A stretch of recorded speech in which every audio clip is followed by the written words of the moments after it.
విరాజన్మందారద్రుమకుసుమహారస్తనతటీ నదద్వీణానాదశ్రవణవిలసత్కుండలగుణా నతాంగీ మాతంగీ రుచిరగతి భంగీ భగవతి సతీ శంభోరంభోరుగచటుల చక్షుర్విజయతే.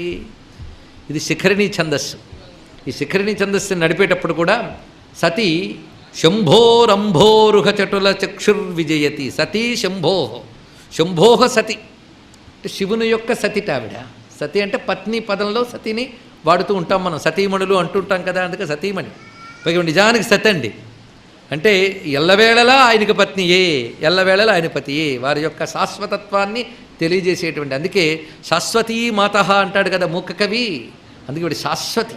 ఆ శాశ్వతి శబ్దమే సతీ ద్వారా మనకు తెలియబడుతున్నది. అందుకు శంభోహ సతి విజయతే, శివుని యొక్క సతి విజయిస్తున్నదిట. విజయించుట అంటే అర్థం ఏంటంటే అమ్మవారు సర్వోత్కర్షగా కనబడుతున్నారు, అమ్మవారికి విజయము, ఆవిడ విజయవంతంగా కనబడుతున్నది. అమ్మవారు విజయవంతంగా కనబడడం అంటే అర్థం ఏంటి? అమ్మవారికి ఎప్పుడు విజయమేనండి, మనం ప్రత్యేకంగా చెప్పాలా విజయము అని. అమ్మవారు విజయవంతంగా కనబడట అంటే అర్థం ఏంటంటే నా మనస్సుకి, నా కంటికి, నా మాటకి అమ్మవారు తప్ప మరేమీ కనబడట్లేదు, అది అర్థం. భగవంతుడి జయతే విజయతే అని మనం చెప్పేటప్పుడు అమ్మ స్వరూపం మాత్రమే నాకు ఉత్కృష్టమైనది, అంతకు మించిన గొప్ప వస్తువు మరొకట్లేదు. లోకంలో ఎప్పుడైనా మనం భావంతో ఉంటున్నామా? నిజానికి భగవంతుడు తప్ప గొప్ప విషయం మరొకట్లేదనే భావం మనకు ఉన్నదా? ఇది ఆలోచించాలి. కబుర్లకే చాలా ఆడతాం, కానీ ఆ విజయతే అని వాడేటప్పుడు మాత్రం నిజంగా మన హృదయంలో అమ్మవారి భావాలే జయించాలి. ఒక్కసారి అమ్మ గుర్తుకొస్తే మిగిలిన ఆలోచనలు మర్చిపోవాలండి. ఎందుకంటే ఆవిడ వచ్చిందంటే మిగిలిన వెనక్కిపోతాయి. సూర్యకాంతి వచ్చినప్పుడు మిగిలిన దీపాలు ఎలా వెలవెలబోతాయో అలాగా, అది విజయతే. ఆ తల్లి అలా వెలిగిపోతుందిట. మొదటి శ్లోకానికి ఇప్పటి శ్లోకానికి అనుబంధం, ఆ రూపవర్ణనే కొనసాగుతుంది.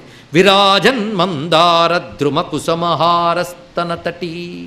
అమ్మవారి యొక్క వక్షస్థలం ఎలా ప్రకాశిస్తోందంటే ఆ కంఠం నుంచి వేలాడుతూ ఉన్నటువంటి పద్మాల లేదా గొప్ప కుసుమాల మాలలు.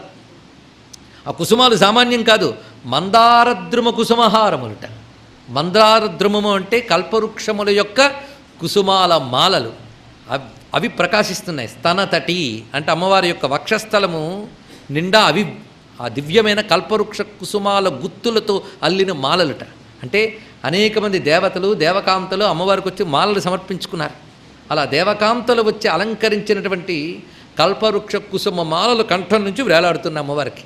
అంటే శంకరులు ధ్యానంలో దర్శనంలో ఎలా చూశారో అమ్మవారిని మనకు కనబడుతుంది. ఒక్కసారి కామాక్షి ముందు కాంచీపురంలో నిలబడ్డప్పుడు ఆవిడ కమలాల మాలలు వేస్తారండి, మెడ నుంచి వేలాడుతూ ఉంటుంది. అప్పుడు ఆ దృశ్యం ఇక్కడ మనకు గుర్తొస్తుంది.